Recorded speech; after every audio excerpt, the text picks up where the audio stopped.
Hello, everyone, and welcome to Moxa's webinar on cybersecurity tips for IT/OT networks. My name is Oliver Wang, and I'll be moderating our live session today here with Mike Werning, our presenter.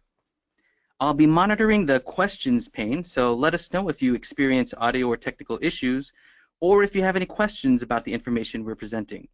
We've set aside some time for live Q&A at the end, and we'll try to answer as many questions as we can. Let me go ahead and introduce our presenter. If you've ever worked with Moxa on a complex deployment or attended our previous webinars, you may already be familiar with Mike Werning.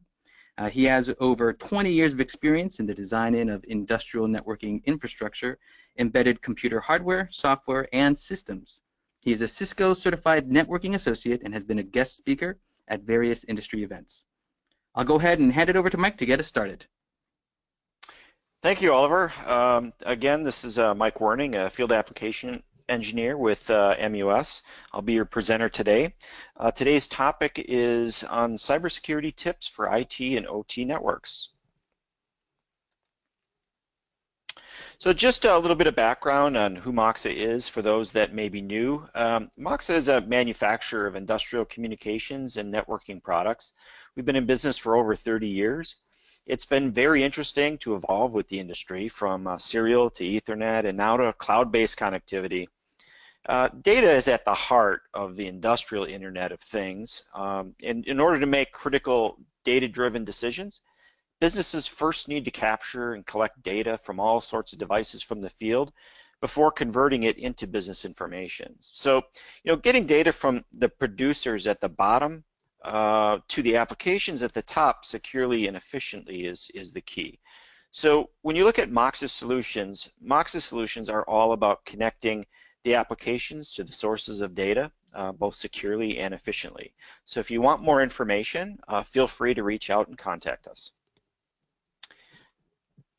This is our agenda today. So today we're going to talk about some of the IT and the OT convergence challenges. We'll take a look at the industry standards and a little overview of what those are about. We'll discuss secure network design and what's involved with securing an industrial control system. And we're going to look at device common weak points and some of the tips and tricks to mitigate them. So when we look at the convergence of IT and OT, we see that this is now part of an intelligent manufacturing environment in today's network. This brings with it some challenges. If you look at the slide, you see that OT is typically referring to the control and automation technologies which support operations, which historically have been separated from the IT side, which most people are familiar with. So most companies have two strongly separated departments for operations and IT. It's typically because of the skill sets and the technology that are required for each. However, communication and sharing of data between them is still required. So this creates a big challenge for the field level devices at the bottom to seamlessly communicate with Ethernet-based SCADA and IT systems.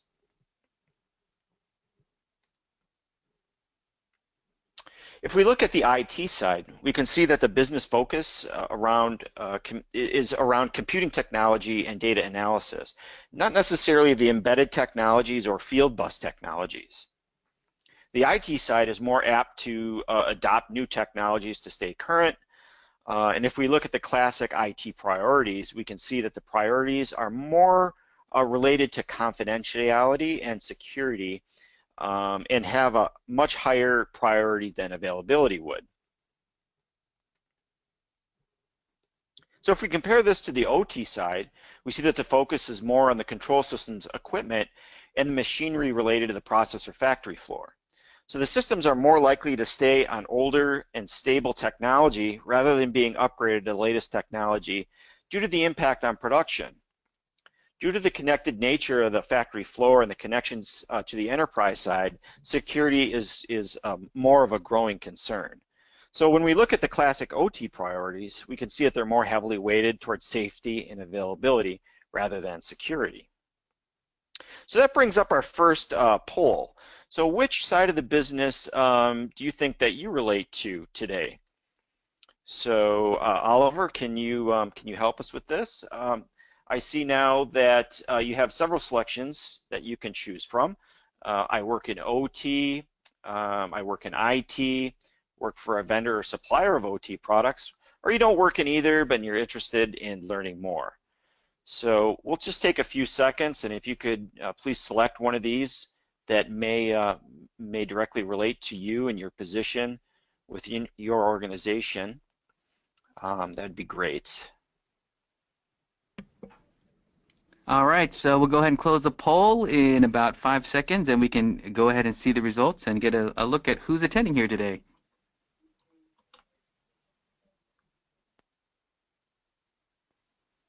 Okay, great. Thanks, Oliver. It looks like 54% of you work in OT or industrial automation.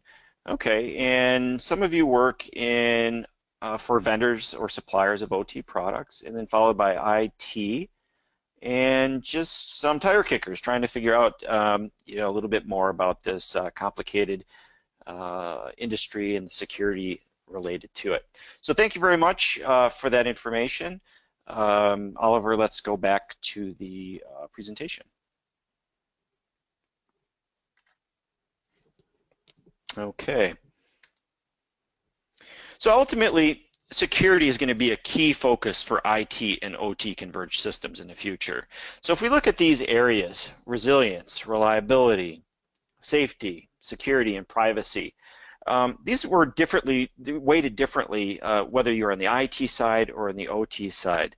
And ultimately, all these 5 areas must be reconciled to each other and have equal weight and importance for effective systems in industrial control systems. So why is this? So if we look at Department of Homeland Security and what they have to say, so they say cybersecurity is one of the U.S. most important national security priorities. So not just in the U.S., but around the world in general.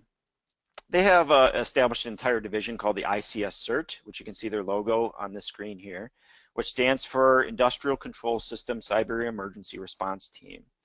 So it's this organization which is dedicated to securing industrial control systems.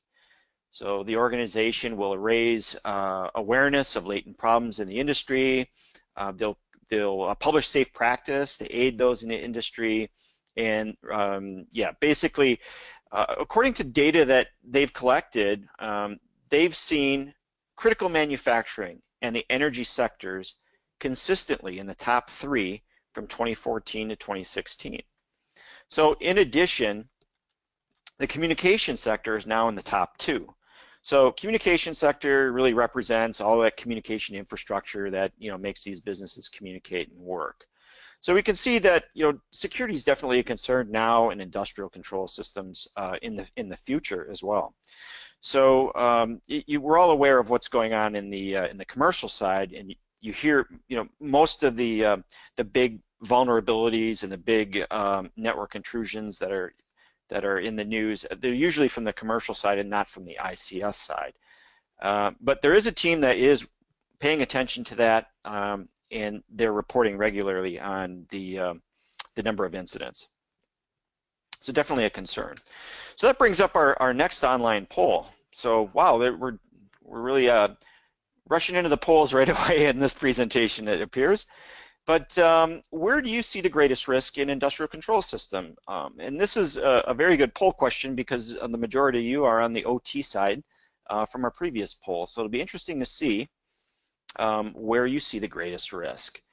So is it in the field bus protocols? And by field bus protocols, we mean Modbus or Ethernet IP, Profinet, things of that nature. Connections to SCADA. Maybe it's the network devices, the switches, the routers, and so forth that you'd be using in your network. Maybe it's connections to the enterprise or the office network, or just the computer assets, HMIs and workstations. So let's just take a few moments and we'll collect your feedback on that.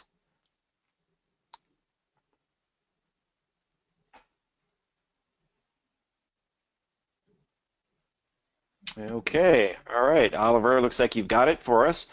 Connections to the Office Network Enterprise, 45%. Interesting. So followed by network devices at 22%, followed by computer assets. Well, there really is no right or wrong answer here. They're all at risk, and it really depends on your deployment and how you're connected as to where the greatest risk is for you, obviously. In other polls that we've seen computer assets as number one, which kind of makes sense because computer assets, you think, the Trojan horses and the all of the kind of vulnerabilities that are real easy for someone to click on the wrong thing in their email and infect their computer assets. So, well, oftentimes we see computer assets as number one, but the next few connections to the enterprise, network devices, and SCADA are definitely following the computer assets by far. So we're on the right track here. All of these need to be addressed and secured in the network moving forward. Okay.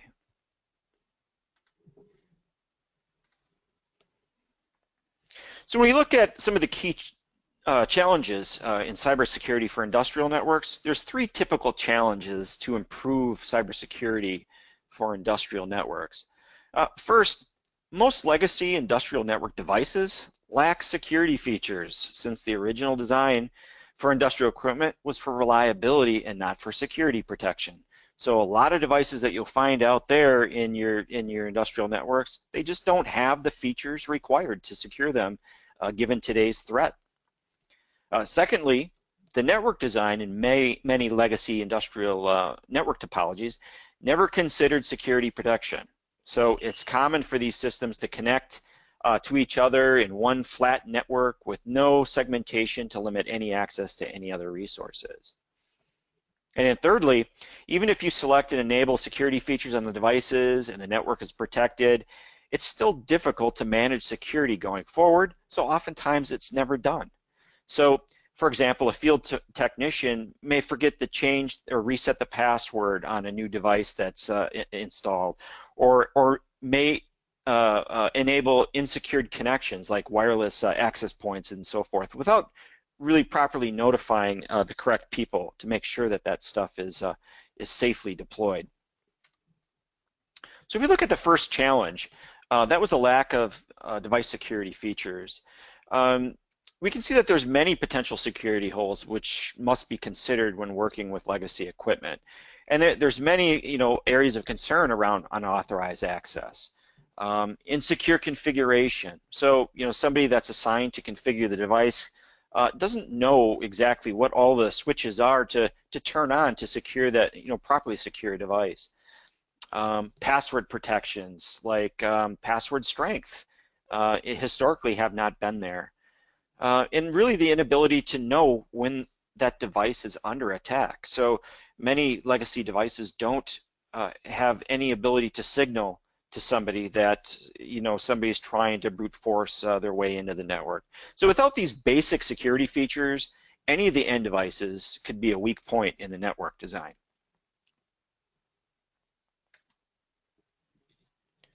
So the second challenge is the lack of secure network design practice. So I mentioned before, it's common for legacy systems to connect to each other in one flat network with no segmentation to limit access to resources. So the problem with this is that this results in a network penetration in one area of the network to get access throughout the network. So proper network segmentation can help to isolate that penetration into a single security zone so that your risk or exposure is only in one part of the network and not to the entire thing. And that can be very important, especially when you talk about Trojans and things of that nature infecting workstations and moving everywhere throughout the network. So the third challenge is that even though the network's been secured at installations, problems can just show up later on down the road. And I talked about that a little bit, but on day one, the network could have been properly secured, but what about on day 100 when that expansion project comes? How can you be sure that it's still secure? So it's incumbent on that operator to have proper operational processes and procedures in place for that, so that later on down the road, you can audit the network and figure out, hey, what devices are secured, what are not secured, and make the proper changes to the network. So in order to mitigate these challenges, it's essential that companies align their processes with cybersecurity standards for their particular industry. So when we look to general automation, for the general automation industry, we see IE 62443 has requirements for the components, for the device manufacturers in the design of their products, and also requirements for the operators and requirements for the integrators. To enable secure remote access, device manufacturers are incorporating encryption technology. So this is applied at the device level, such as a network switch or router, which could include a VPN, which is a virtual private network, and firewall features to limit communications. Embedded computers can also be enhanced with encryption, particularly to prevent file system information from being compromised. So if your embedded computer is stolen from a site, someone can't pull the drive and read the contents, for example. So encryption can also be applied at the protocol level, where security is inherent to the client-server communication model. So an example of this would be OPC UA or MQTT, with transport layer security, which is typically used in the IIoT now. So it's incumbent on the system integrators to also align the design and configuration of systems with the standard as well. So what is 62443? You may recognize this formally as ISA 99. It's a series of standards that addresses the need for cybersecurity robustness in industrial control systems equipment. It was jointly developed by the ISA 99 committee, and now it's in the IEC. So the goal really is to improve the safety, availability, and integrity and confidentiality of components in the industrial control system. So here's a couple of references for you. Later on you can go and download and look at the series overview and get more information on that should you choose. So why choose 62443? So on this slide you can roughly see how different standards apply in relevance to both details of network operation as well as the requirements for device manufacturers. So if you look at 443, you can see that it has requirements that are relevant to the operation of the network, as well as relevance to manufacturers in terms of both security coverage and design details. So this makes it a very well-rounded specification for industrial automation. So it's been adopted by many of the global system integrators for the design of their industrial control systems. So, what's a global system integrator? Well, these are companies hired by operators or owners of networks to design and implement the control system. So they have the need to design systems securely and have adopted 62443 for the design of ICS systems for general automation. So the standard defines a system of policy and procedures that I mentioned before, as well as methodologies at the system and component level, which should be implemented for good cybersecurity. So at this point, they're not mandating the use of 62443. It's still in the adoption phase, and during the adoption phase, the closer that you can meet the 62443 requirements, the better, obviously. Let's take a closer look at what's in the set of standards. So in order to be effective, this 62443 requires that cooperation exists between the operators and integrators and the manufacturers. So at the operations level, the operator needs to have policies and procedures in place to audit and maintain the security of a system over time. So certain things like patch management, for example, you can't just push a workstation patch out in the middle of a production cycle during the middle of the afternoon and cause a workstation to reboot. So this has to be very planned and intentfully done during a maintenance window or in a time when you're not going to impact production, for example. At the system level, the integrator must create a secure configuration and also integrate a secure network design for the components to be effective and secure. And at the bottom, you can see it applies to the component supplier as well, Moxa, for example. So it specifies requirements for device and component manufacturers to also include security features in the design of the device.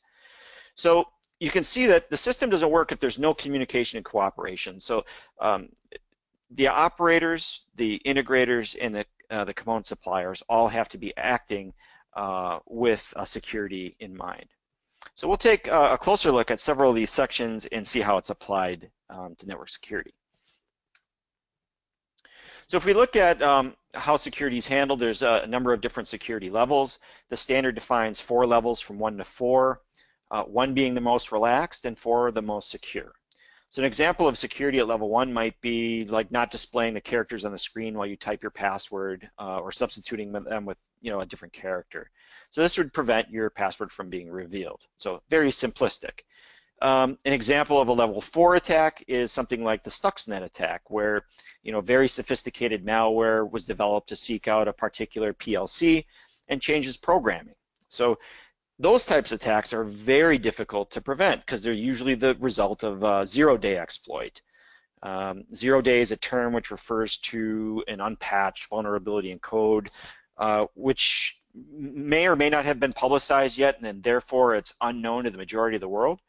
So very difficult to fix something you don't know about. The reality of this means that the security level of where your network is today must be determined, and then you establish ultimately where you want to be and make incremental improvements over time and test the compliance to get to a higher level of system security. So this brings us into our next online poll. So who is handling converged network planning and security in your organization? So let's see, we'd select one. So we've hired a consultant to handle this on our behalf. Our in-house IT team is handling this. The automation engineers are handling this, or we haven't figured that out yet. So let's just take a few seconds and see if you know where your security planning is being handled in your organization. So we'll give you guys a few more seconds to answer, and don't worry, we won't tell your boss if it's we haven't figured that out yet. This is just a poll so that we can see where everyone is. And let's go ahead and see those results.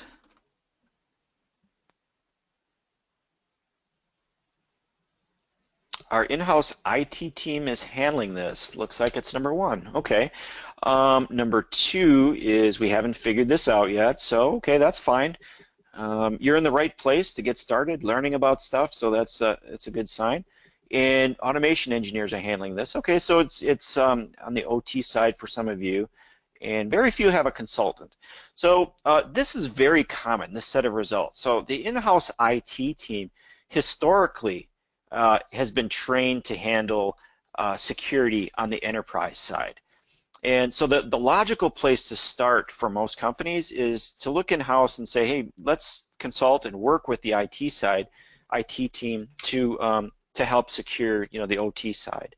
Unfortunately, a lot of those types of mitigations that are appropriate for the IT side don't always apply on the OT side, or they're in conflict. So it really does take some careful planning and working with the IT side and having understanding of the OT side as well to come up with an adequate plan. The consultants, a lot of the consultants, there's consultants out there that you can hire to come in and take a look at your network on behalf of the OT and help you out. So if you're an automation engineer and you're handling this and you're not comfortable, that's another way that you can go out and get training or get a consultant to come in and help you establish your security level or security readiness. Yeah, so just a few tips as it comes to that. Okay, back. Okay, the next section we want to look at is the 3-2 and 3-3 sections. So these requirements apply to the system integrators who are designing the systems. So they design, they guide the design of the system and call out different requirements for the different security levels that I mentioned in that previous slide, the SL1 through SL4. And they also refer to a model of creating these security zones. So in the next slide, we'll look at that in a little bit more detail. So I mentioned before, central to all cybersecurity standards is a need for the security lifecycle and a process, which is a continual assessment of threats and system design. So cybersecurity also involves the segmentation of network architecture into logical zones of devices with similar security requirements.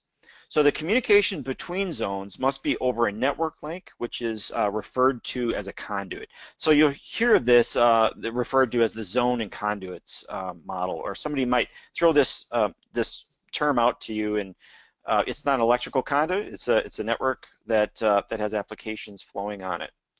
So the interfaces of the conduit are typically terminated by a firewall device, which defines the zone-to-zone interaction. So only specific traffic is allowed to flow across these boundaries. So applications which use the conduits have to be examined and their network requirements identified so that they can operate in this secure environment.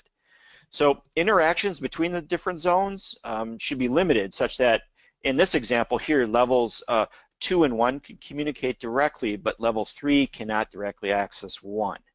So, and no direct access from level 4, the business network, to level 3 or below without using a demilitarized zone. So the need to control these zones and limit the protocols that can be used on the conduit brings the need for an industrial firewall to be used. So in the past, this may just been a flat layer 2 network with switches that was not properly secured. And in the future, to meet a higher level of security, you need to have firewalls where, you know, it shows in this simple example, really. So a dedicated firewall is the most common method of restricting access from zone to zone, as well as providing upper layer protection through deep packet inspection. So you can see here that there's different types of firewall devices, and these happen to be ones that are available from Moxa. And the performance and features vary based on different models, and I'm not going to get into that for this presentation. There's also the need to provide secure remote access to industrial control systems. So this drives the need for VPN capabilities to provide encryption to the communications that might travel over public networks or even private cellular networks. So there are different technologies that can be used depending on the applications. So here you see IPsec and OpenVPN listed as well. So you can see that also the performance varies based on different devices. The number of VPN connections will vary as well. So you may need a lower performance device at a remote site, but need a much higher performing device at a headquarters site to support all the remote site connections. And that's something that, you know, you'll work with when you do your network design. So another way to control traffic is through the use of access control lists. So at Moxa, we've included this basic type of traffic control into our layer 2 switches. So what is an access control list? ACLs are used to filter traffic either incoming to a port or outgoing on a port. So traffic can be filtered based on any number of parameters, and access to devices or parts of the network can be restricted by using them. So that's not quite as effective as using a full-blown firewall device like we showed earlier on the EDR series, but can be very effective at the edge of the network depending on your needs. So this brings us to a case study. So let's look at, you know, how this actually was used in a real-life case for one of the Moxa customers. So this is a secure network design protecting a steel production line. Steel mills traditionally use HMIs to monitor production line status. As networks are installed to enable monitoring of all the lines from a control center, it opens up devices to unexpected vulnerabilities. So one customer experienced a major loss when a fan was inadvertently turned off for one production line, causing a fire in their plant. So since the production lines were all connected to the same network without any segmentation, any device that was also connected to the network could have directly accessed that fan. So the client realized that this was a huge security risk and wanted to take necessary measures to avoid, you know, future incidents. So in order to protect their production lines, a number of items needed to be addressed. So each production line needed to be connected to the control center, but isolated from one another. Direct access to the production line needed to be minimized as much as possible, and data needed to be filtered between the different subnets that were established.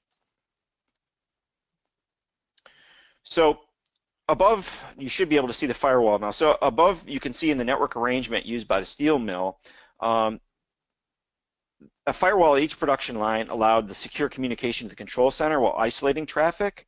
The firewall at the edge of the control center helped secure the entire area from other connections and users. And then finally, that DMZ was established to allow the control center to monitor the lines without requiring direct access to the control systems. So this basic kind of technology and topology is recognized as sort of a best practice for many applications. But here you can see it, how it was used in a real life application to solve a problem. So getting back to the standard, let's look at how the 4-2 part applies, of the spec applies. And this is, 4-2 applies to the component supplier. So this is the set of specs that would apply toward Moxa or a device manufacturer. So it specifies requirements for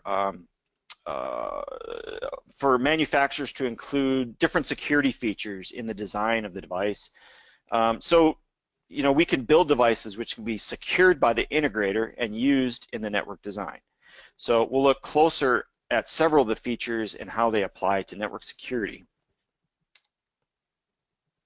So the standard addresses cybersecurity in the end devices. By addressing these 7 functional areas that you see in your screen here, the security level that's chosen, remember SL1, SL4, affects how many requirements will be called out within these 7 categories to be used.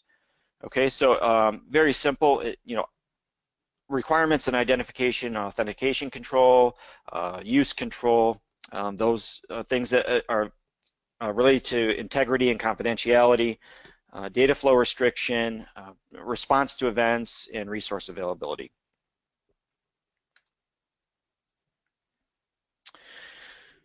So let's look at where these several risk areas are in the ICS architecture.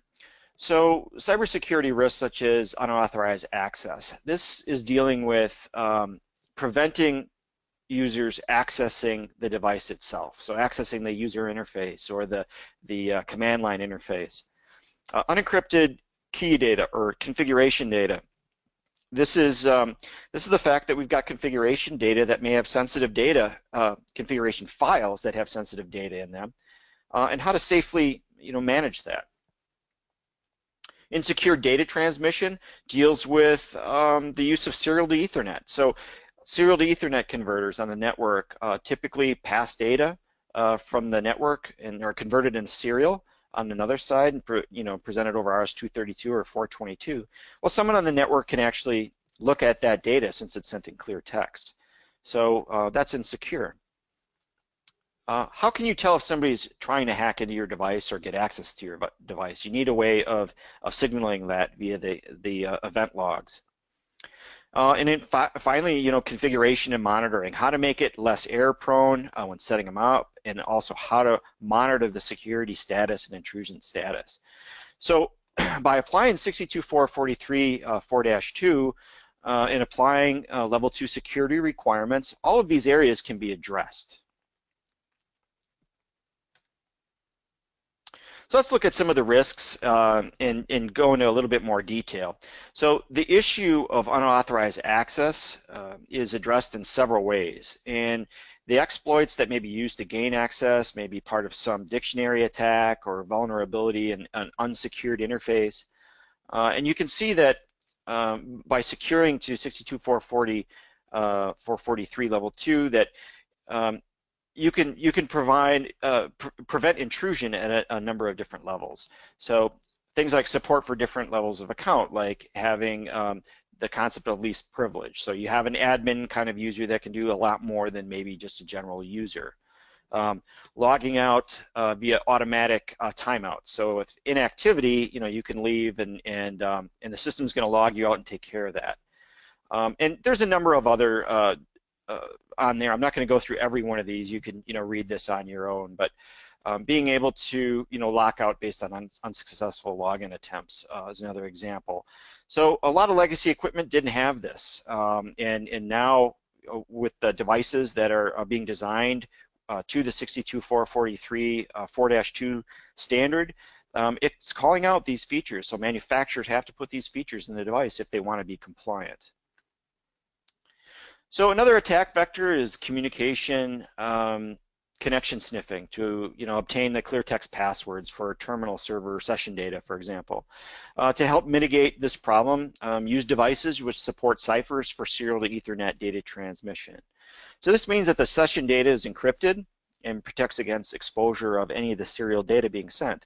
So any of the data that makes it on the network, it's all completely encrypted, and somebody that's Wiresharking or collecting data somewhere is not going to be able to make heads or tails of what it is you're trying to do, and won't be able to inject commands into that data stream. So key data not encrypted. Configuration files. This key data really talks to plain text used in a configuration file.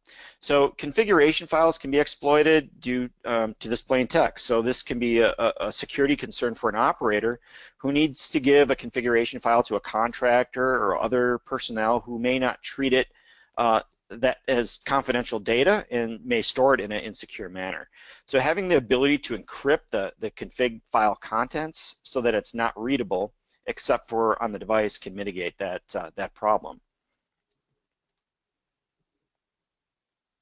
So incomplete event logs, this is, the risk is inability to record the security or event breach.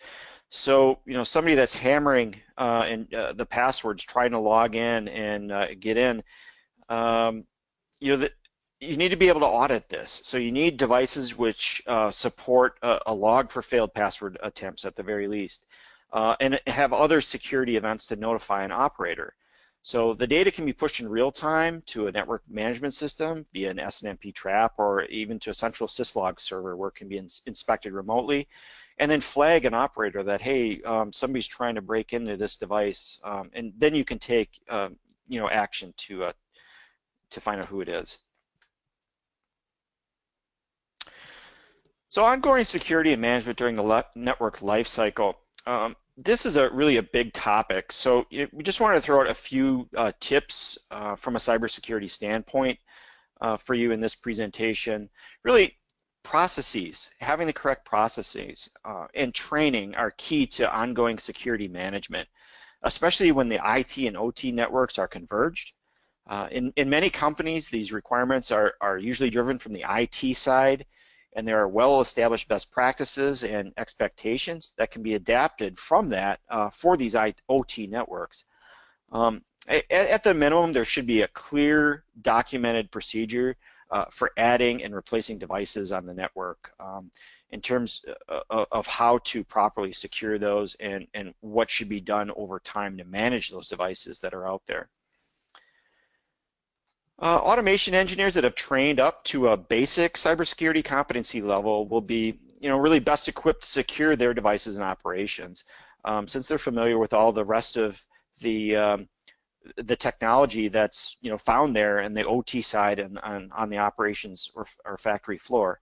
So it wouldn't be too surprising if this became a required certification at sometime in the future. And we're also seeing now that training is cropping up for IT professionals that are going to be working with OT networks to educate them properly on the need for the special needs for the industrial communications and to be more proficient on the OT side. Of course, tools and devices that you use need to be designed with security management in mind. So manufacturers now are beginning to address the converged requirements of industrial operations connecting to the enterprise networks or to the clouds. So this is sort of another topic, but if you're interested in what Moxa is doing on that front, feel free to come visit our website or contact us after the webinar. We have a set of tools especially designed to make it easy to audit and configure the security status of network devices. So all of those risk secure slides that I showed you earlier, would be very challenging to know if you're an automation engineer, not an expert in network security. It's going to be very challenging for you to know what all of those are and what the switches are to turn on to secure a device. So our latest set of tools that it's called MX Studio has an easy way of doing that, and it just walks you through wizard style. So if you're interested in something like that, please feel free to reach out. So recap. So security is a big concern when connecting industrial control systems to either IT systems or to the cloud. In general, the operators need to have a plan. 62443 compliance is a good practice, and it's gaining adoption with the leading system integrators. And it forces them to utilize good design practices in their networks and utilize good design practices overall in the configuration of industrial control systems. So utilize network components that comply with industry security standards to support security features to ensure device level security. So we spoke about this earlier on, where a lot of legacy devices were not, they're designed for reliability, not for security as a priority, and that's changing.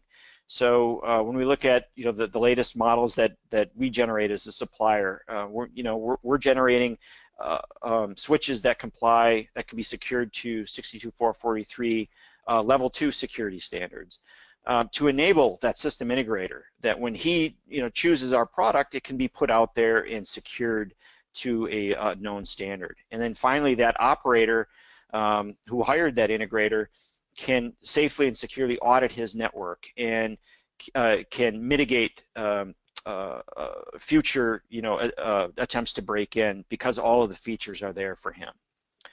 So that's what I had prepared for you today. I hope I answered a lot of your questions already through this presentation. At this time, I think we want to open up for any additional questions that you might have. Thanks, Mike. So this is a live session, so all of you that are on the call right now, please feel free to start entering your questions. We already have a number of questions. So Mike, I'll go ahead and get you started with one of the questions that came in during your presentation. Looks like the entire network has to be overhauled to make it secure. Is there any other way? Overhauled. So I take that to mean that you are you're dealing with maybe an already installed or designed or implemented network somewhere that you need to secure. So is there any other way to do that? Yes, actually there is. So many of the older legacy designs were designed with just a flat layer 2 network. And I'm making an assumption that this is what the question's about, but so to add a secure router somewhere would break the communications and force the operator to resegment or to lay out new subnets within the network. So I can understand where that would be very difficult and problematic, especially with an operating network. So what you can do there is, in order to add the zone and conduit model, you'd use a firewall that supports either, it's referred to as bridge mode or transparent mode. And what this does is it essentially, all of the traffic on either interface, on either side of the conduit, belongs to the same subnet. So traffic simply flows through the firewall device, and there's no IP address changes that are required for your existing network. So it's like, think of it as a filter, and all the traffic that goes through is just going to be filtered based on whatever criteria that you set up. So I guess that would be my recommendation, without having to overhaul an existing network design, if you wanted to add more network security. Thanks, Mike, and a great question there. Thank you for sending us that question. The questions are rolling in. Here's another one. Mike, we routinely see reports of security vulnerabilities being found in communications equipment. In this situation, what can engineers and operators do to ensure the security of their networks? Okay, support. Well, okay, so all vendors are going to have vulnerability at some time in their product life cycle. really, it's important to realize that security is not a one-time thing. It's not a set it and forget it. It's a life cycle. It's a process. Continual assessment of threats, assessment of a system design, development of the countermeasures to mitigate risk, and then so really, I guess my recommendation would be to have a plan in place and also communicate with your vendors to obtain the current mitigations. This may be a new firmware or patches for known vulnerabilities, and then plan a time, maybe during downtime or maintenance window when you can go and install these updates and test them, make sure it doesn't break anything, to keep that ongoing threats. Because the vendors like Moxa, we're continually working with the companies and security agencies that notify us when there's a vulnerability. So we'll go and spin a version of firmware that incorporates a number of different security mitigations in it. So customers want to take advantage of that, but they don't want it automatically pushed to them. They want to be able to do it on their own terms, for example. All right, great question, and thanks for that answer, Mike. Here's another question. What protocols do you offer DPI for? And I'm assuming that's in reference to Deep Packet Inspection. Correct, yeah. So DPI, right now, Moxa is supporting the Modbus Deep Packet Inspection. There are a number of vendors out there that support, other DPI, and DPI is an application layer a thing that's going on here. So it's looking at, just for the people that don't particularly know, it's looking at the application protocol, and it's looking at the commands that are sent within that protocol, and it's saying, well, in our case, in the case of Modbus, it's allowing us to stop certain commands from getting through. So if you think about DPI in terms of Modbus, you'd have to open port 502 in a firewall to allow it through. Right? So, but what if you just wanted to protect against write commands coming in from a zone that shouldn't have any write commands coming to it? So you'd want to be able to block the write commands at the protocol level, and that's what DPI essentially accomplishes for you. So hopefully that's a little bit of a background on what DPI is for, for those that have never heard of it before. And today we're supporting a Modbus TCP DPI. Thank you very much, Mike, for that answer to the question. These are some great questions. Let me move to another question. Auto logout can cause safety issues if the operator can't make timely changes. How is this issue addressed? So auto logout usually has a timer associated with it that can be set in the user interface. So auto logout could be disabled altogether if that passes your security standard, or it can be extended. So obviously if you're in the middle of doing some sort of programming, you get logged out, you lose all of the programming changes that you made. So you may want to make that sufficiently long so that you can accomplish the task at hand. And that would be my suggestion. All right, thanks very much, Mike. Great question.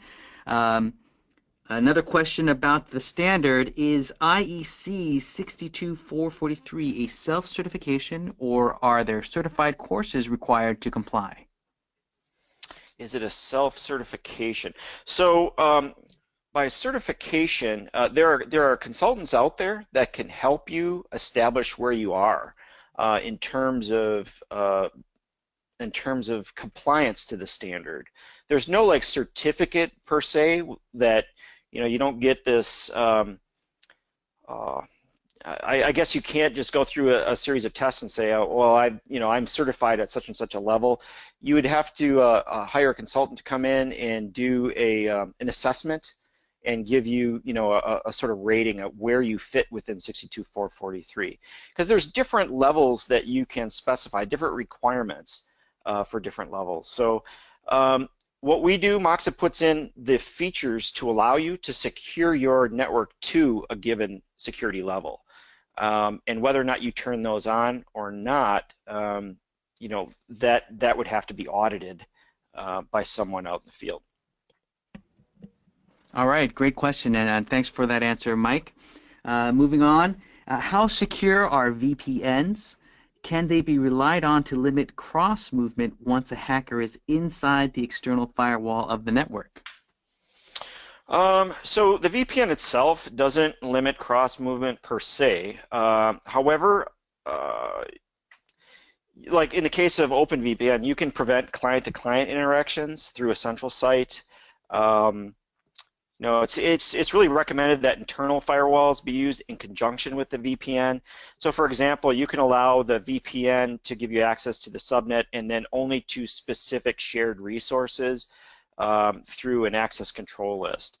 So the defense in depth sort of architecture that that zone and conduits refers to can limit penetration in one zone from allowing access to the entire network as well. So, but the VPN itself typically doesn't do that. It's used in conjunction with other features like the accessible IP list in a particular device and the firewall rules.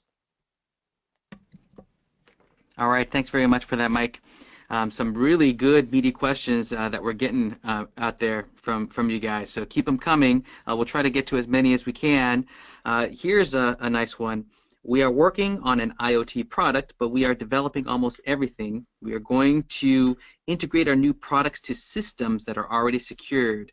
Do you think it may be necessary to invest a lot of time and effort to secure the new devices of our new products? That's a lot to consider, but Mike, want to give that a go? Well, yeah, it's a little bit nebulous, but you're adding new products to an already secured network, and that can be like the Trojan horse and just opening a back door into the network. So I would absolutely suggest that you look at this new product in terms of what security features it can provide, how it communicates. Does it communicate over insecure media like public networks or cellular networks? Lot to be considered there, and definitely the protocol that you're going to use, to communicate in the IIoT. I know, for example, MQTT, can utilize transport layer security to secure the communications, encrypt the communications, but it has to be turned on first. So by default, if you just go download an open source package, that's usually not configured. So I would, it's kind of a case-by-case thing, but the answer is yes. You need to pay attention to how that particular IoT product interacts with their existing network. Thanks for that answer, Mike. We got a couple of questions regarding the recording of the webinar. So just for everyone on the call, some of the people who weren't able to get to the webinar on time or time zone issues, we will be sending every registrant a link to the recording of this webinar. Give us a day or two to get that put together. But just to allay your concerns, if you didn't get all of the webinar, you will get a link to the full recording of this session. So we have time for a few more questions. Mike, here's one. We use Moxa port servers for protocol conversion, N-port 5100A series, etc. Is there any security concerns with that? Well, the N-port series, it's serial to Ethernet. That N-port 5100, I'd have to double check on whether or not it supports SSL. But there are a number of security features in that product, like, for example, the accessible IP list. So, any vulnerabilities that you might have in that in the device, as long as you use the accessible IP list to establish what is able to communicate with that endport, you can establish a level of security with it. Like, for example, if you had a problem with the let's just say like the web interface or something like that, and you didn't want anybody to access it from maybe a cellular network or someplace that's unauthorized to access that user interface, you could use the accessible IP list to limit which IPs or IP ranges are authorized access the user interface or the management interface of the end port itself. So therefore, if you're not coming in over a secured network, or you're not coming in from an IP address that's in the allowed range in the device itself, it will not allow any sort of connections there. So it's hard then to sort of I guess try to take any advantage of any sort of vulnerabilities that may be in the user interface, if there are any. So yeah, there are features there, and obviously there's password protection on the user interface as well. And all of the endport series have recently been upgraded in terms of adding more security features to get closer to the 62443 compliance. Like I want to say the endport 6000 series is the most secure, and it supports 62443, and I believe it's level 2 compliance for security, and SSL encryption of the Ethernet to serial data as well. So I hope that answers your question. Thanks for that, Mike. These are some great questions. I hope we get to all of them, but we are running up on time. Here's a great one. Is it common to have the automation folks engineers design and maintain all OT networks and keeping the IT folks out of the OT space? I'd be really curious to hear if this person is asking as an IT person or an OT person, but Mike, you want to handle that? Yeah, so I guess I'm going to relay like my experience, what I've seen. Larger operations, larger companies, plant-wide, factory floors, a lot of times IT gets involved with those. But smaller projects, it's very common for the OT side to be in complete control of that. Sort of a compromise is having a line of demarcation between the enterprise network, where the IT folks will secure their end with some sort of security device, commercial security device, leading to the factory floor or plant floor, and then any problems that happen beyond that are on the OT side, and it's incumbent on the OT engineers to solve any problems that come up at that point. So they take a hands-off approach, like everything up to this line is IT and everything after that is OT. But typically that's more of a smaller projects. It's pretty common for the OT side to want to control that network because of the different technologies that are involved, and it's just the 24/7 uptime operational status and the need for those networks to just work, and they typically don't want IT meddling on with the workstations, for example, just for a simple example. So they'll control everything on that other side of the demarcation, and they'll put a firewall in. So there's one large oil and gas supplier I work with where they had a Juniper firewall that was managed by the IT side, and at the local site where they were doing the gas, I'll just call it gas processing, they had an industrial firewall device that could survive in extended temperature and high shock and vibe, and met all the OT requirements for an industrial strength device. And they're back to back. So, the OT side was protecting their interest and the IT side was protecting their interest. And they were both managing their respective sides that way. Wow, thanks very much for that, Mike, and great questions. I'm heartbroken. We have some really good questions that we didn't have time to get to today. So we're going to take a look at all the feedback, all the questions we got for the webinar, and your responses on the webinar survey. And we'll see if there's other opportunities for us to develop content that might address some of these questions. There's clearly a need out there for this kind of information. But we're going to have to go ahead and wrap it up for now. If we missed your question, or if you want guidance on a specific situation or issue, you can contact us directly at usa@moxa.com. One last thing, please spare a few minutes to complete our feedback survey after this broadcast ends. Big thanks to Mike for the information you presented today, and big thanks to everyone for tuning in. Any last words, Mike? No, thanks everyone for attending. It's been my honor to present this today. All right, we'll go ahead and end the webinar now, and I hope all of you have a great rest of the day. Thanks for attending.